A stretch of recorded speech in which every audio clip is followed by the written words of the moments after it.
Hello all, welcome to my channel. ఈ వీడియోలో మనం డైలీ యూజ్ చేసే ఇంకొన్ని సెంటెన్సెస్ని ఇంగ్లీష్లో ఎలా చెప్పాలో చూద్దాం. So let's start the video. First sentence, ఆమెతో మాట్లాడటం అవసరమా. ఆమెతో మాట్లాడటం అవసరమా అనేదాన్ని ఇంగ్లీష్లో is it necessary to talk to her. Is it necessary to talk to her. ఆమెతో మాట్లాడటం అవసరమా అనేదాన్ని ఇంగ్లీష్లో is it necessary to talk to her. Next sentence, ఇంట్లో ఎవరైనా ఉన్నారా. ఇంట్లో ఎవరైనా ఉన్నారా అనేదాన్ని ఇంగ్లీష్లో is anyone home. Is anyone home. దీన్ని మరోలా కూడా మనం నార్మల్ ఫామ్లో యూజ్ చేసుకోవచ్చు. Anybody home. Anybody home.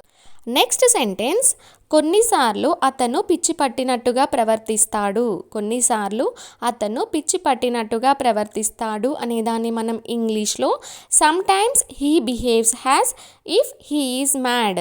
Some times he behaves has if he is mad. కొన్నిసార్లు అతను పిచ్చి పట్టినట్టుగా ప్రవర్తిస్తాడు అనేదాన్ని ఇంగ్లీష్లో some times he behaves has if he is mad. Next sentence, నువ్వు నన్ను గుర్తుపట్టావా. నువ్వు నన్ను గుర్తుపట్టావా అనేదాన్ని ఇంగ్లీష్లో do you remember me. Do you remember me. నువ్వు నన్ను గుర్తుపట్టావా అనేదాన్ని ఇంగ్లీష్లో do you remember me. Do you remember me. Next sentence, ఈ సినిమా నీ మొబైల్లో ఉందా.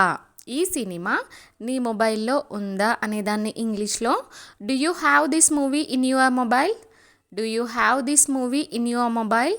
ఈ సినిమా నీ మొబైల్లో ఉందా అనేదాన్ని ఇంగ్లీష్లో do you have this movie in your mobile అని చెప్తామన్నమాట. Okay friends, that's all for today video. Thanks for watching this video. ఈ వీడియో నచ్చినట్టయితే లైక్ చేయండి, షేర్ చేయండి, సబ్స్క్రైబ్ చేయడం మాత్రం అస్సలు మర్చిపోవద్దు. నెక్స్ట్ వీడియోలో కొత్త కంటెంట్తో మళ్ళీ కలుద్దాం. Bye bye.